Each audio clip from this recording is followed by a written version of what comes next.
Bonjour. Il y a deux méthodes pour changer un comportement. Que ce soit votre propre comportement, par exemple si vous décidez de changer une de vos habitudes pour améliorer votre style de vie, ou le comportement des autres, par exemple si vous dirigez une équipe. La première méthode, la méthode de la carotte et du bâton.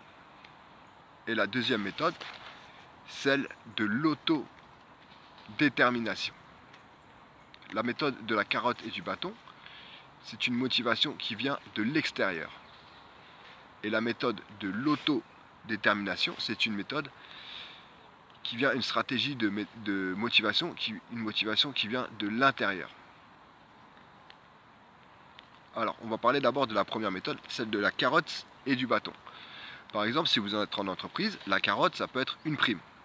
Vous avez bien travaillé, si vous arrivez au résultat, à atteindre les objectifs souhaités, on vous donne une prime. Le bâton, si vous ne faites pas bien votre travail, on vous enguirlande, on vous met un blâme, on vous fait subir des choses que vous n'aimez pas. Par exemple, pour un enfant, s'il se tient tranquille, qu'il est sage, qu'il fait bien ses devoirs, on lui donne un bonbon, c'est la carotte. Si il n'est pas sage, on l'enguirlande, on le punit, c'est le bâton, la méthode de la carotte et du bâton. Si par exemple, vous pouvez utiliser cette méthode-là pour vous-même, si par exemple vous voulez diminuer le café, boire moins de café, et que vous n'aimez pas trop le café sans sucre, ben vous ne mettez pas de sucre dans votre café, et donc vous n'aimerez pas ce goût amer, et vous boirez forcément moins de café. Vous associerez le café à un goût que vous n'aimez pas. Si vous voulez arrêter de vous ronger les ongles, vous pouvez mettre du vernis amer sur vos ongles, et à ce moment-là, vous associerez le fait de ronger vos ongles à quelque chose de désagréable, et ça vous fera arrêter de ronger les ongles. On peut avoir, ça c'est les bâtons, les punitions.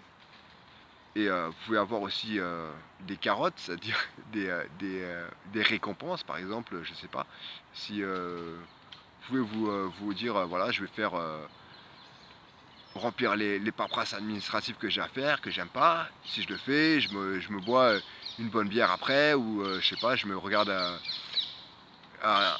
une série que j'aime bien, ou je me fais quelque chose que j'aime bien en récompense. Et voilà. Donc ça c'est la première méthode, celle de la carotte et du bâton.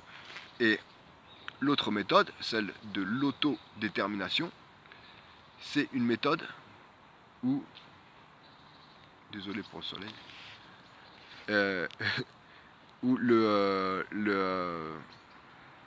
où la motivation vient de vous en fait, vient de l'intérieur de vous, si c'est vous que vous essayez de motiver, ou de l'intérieur des personnes que vous essayez de motiver. Par exemple, en trouvant un sens à notre vie, en donnant un sens à notre vie, en donnant un sens à ce que l'on fait. Si vous faites une activité professionnelle qui a un sens pour vous, que vous aimez ce que vous faites, vous serez motivé tout seul, vous êtes automotivé à faire votre travail, à faire votre métier, à faire ce que vous faites pour vivre. Alors que quelqu'un qui fait quelque chose qui n'a pas de sens pour lui, ou qu'il n'aime pas, quelque chose de répétitif, de rébarbatif, n'a pas de motivation intérieure à faire son travail.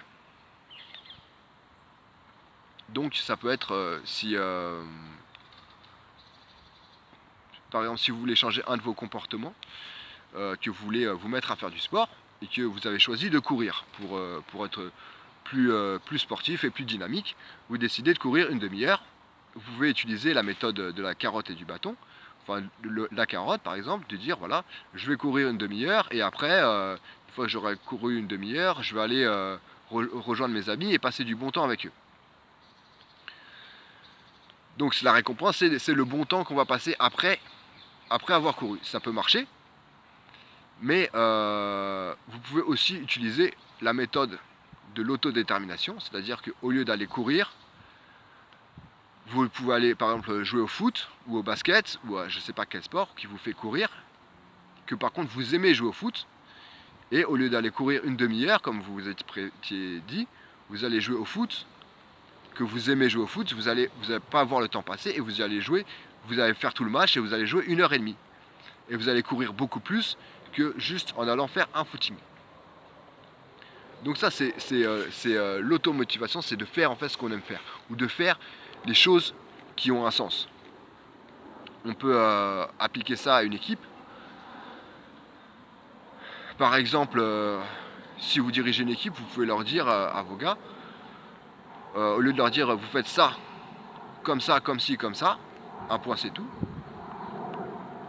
vous leur expliquez pourquoi est-ce qu'on fait ça, quels sont nos objectifs et les méthodes qu'on va utiliser pour atteindre ces objectifs. Ça veut dire qu'on sait pourquoi on fait les choses. On a un sens, ça donne un sens à ce qu'on fait. On peut faire preuve de pédagogie, c'est-à-dire, par exemple, si vous faites un métier dans lequel vous vous améliorez tous les jours, que vous aimez ce que vous faites, si vous donnez la possibilité à votre équipe de s'améliorer tous les jours et d'aimer ce qu'elle fait, si vous êtes pédagogue, que vous aimez ce que vous vous faites, et que vous transmettez en fait l'amour de votre métier aux gens, les gens que vous allez diriger vont très certainement ressentir en fait le même amour du métier. Et donc sera motivé beaucoup plus que si vous juste donnez des primes et des punitions. Enfin pour moi, d'après moi. Moi je pense que les deux méthodes, celle de la carotte et du bâton, c'est une bonne méthode, et celle de l'automotivation, c'est aussi une bonne méthode. Les deux méthodes sont tout à fait valables. Mais toutes les études en fait montrent que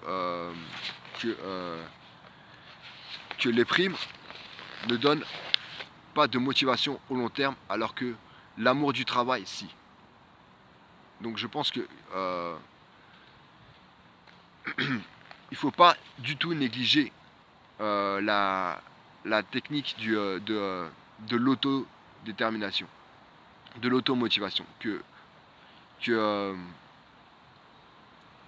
on peut utiliser la méthode de la carotte et du bâton.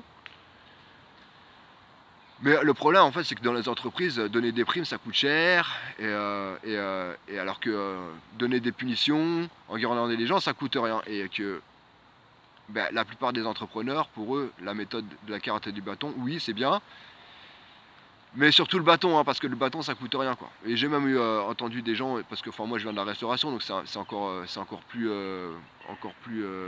visible, des mecs dire ouais mais à tes gars faut pas que tu leur dises quand ils travaillent bien, tu leur dis que quand ils travaillent pas bien, parce que quand tu leur dis qu'ils travaillent bien, après ils se reposent sur leur laurier, ils croient qu'ils sont bons et ils foutent plus rien. Moi j'ai déjà eu quand j'étais en bas de l'échelle cette genre de stratégie là, et ça fait que en fait on dit que quand t'es mauvais, t'as l'impression d'être mauvais, t'as l'impression de venir au travail pour te faire engueuler, et t'as aucune envie de venir, t'aimes pas ce que tu fais, et t'as la boule au ventre en venant, et là t'es pas motivé du tout quoi. T'es pas motivé et tu dis que quoi que tu fasses, de toute façon tu vas te faire engueuler. Donc je trouve pas du tout que c'est motivant quoi. La méthode de la carotte et du bâton c'est bien, mais il faut qu'il y ait la carotte et le bâton, les deux quoi. Et surtout que si on met que le bâton, ça empêche d'utiliser la méthode de l'autodétermination, qui est pour moi très importante, et qui donne des meilleurs résultats au long terme. Et voilà, donc je pense que les deux méthodes sont valables. On peut utiliser les deux. On n'a pas à choisir l'une ou l'autre. Et c'est chacun sa façon de faire. Et par exemple, moi je suis chef, et quand je veux utiliser la méthode de l'autodétermination, la plupart des patrons que j'ai eus, ils comprenaient pas ça quoi. Ils pensaient que pour être respecté, pour tenir son équipe, il fallait utiliser le bâton quoi. Le bâton. si quelqu'un qui sait pas se faire preuve de fermeté, c'est important, mais il faut pas oublier la méthode de l'autodétermination. C'est ce que je pense. C'est mon avis. Et dites-moi ce que vous en pensez. À bientôt, merci, salut.